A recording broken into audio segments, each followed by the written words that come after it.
బ్రహ్మం. గింజ పెట్టాలంటే ఈ చెట్టు పువ్వు చెట్టు మొలవాలంటే భూమి మీద గింజ పెట్టాలి. గింజ పెడితే గింజ పుట్టిగా భూమిలో మొలవదు. దానికి నీళ్లు కావాలి, జలం అయితే ఆ చెట్టు ఆ గింజ పెడితే ఉప్పుతుంది. ఉప్పు ఏం చేస్తుంది అంటే మళ్ళీ దానికి వేడి కావాలి.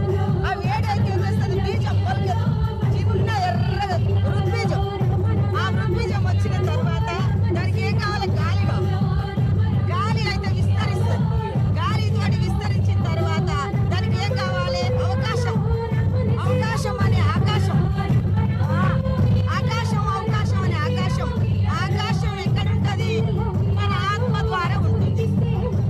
అందుకే ఆ బ్రహ్మమే ఆ పంచభూతావరణ ఆత్మచే ఆత్మయందునని ఏకం ఆకాశం ఉదయించే ఆకాశమందు నలినం పుట్టే. నలినం వలన అగ్నిహోత్రుడు పుట్టే, అగ్నిహోత్రుని వలన అప్పు పుట్టే. అప్పు అంటే నీళ్లు.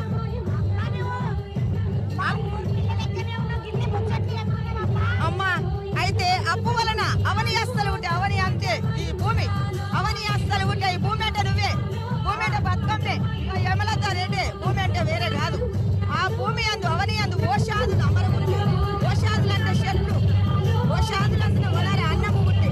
అన్నమందున నరుడాని సెక్కల జంతు జాలములాయ ఈ జగయుగములాయ పరమాత్మ నీరికి మాయ వలన రమ్య గుణధామ భద్రాద్రి రామ పరశురామ నరసింహదాస సంరక్షితాహు అని ఆ గురుమూర్తి సృష్టి.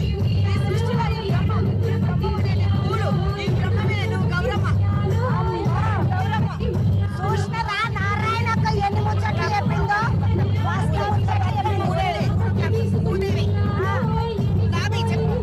మూడు క్లాసుల బతుకమ్మ అంటే భూమికి దండం ముందు, తల్లికి ధరణి తల్లికి. ఈ రెండోది ఏం చేయాలి, నాభికి. నాభిలో విష్ణుమూర్తి శ్రీ మహావిష్ణు. మరి హృదయ స్థానముల పరమేశ్వరుడు.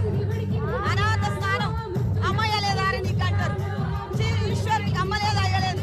సర్వవ్యాపకుడు శ్రీ విష్ణు. ఈ నాభికంలో ఉన్న విష్ణు ప్రహ్లాదుడు చెప్తాడు, తల్లి గర్భం నుండి నారదుడు మహర్షి చెప్తాడు, నాయన ఇది మహావిష్ణు అంటాడు. విష్ణు కంటే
కొంచెం ఆగమ్మా, జరసేపు ఆగు.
నాలుగో రోజు బతుకమ్మ సంబరాలు ఘనంగా జరుగుతున్నాయి.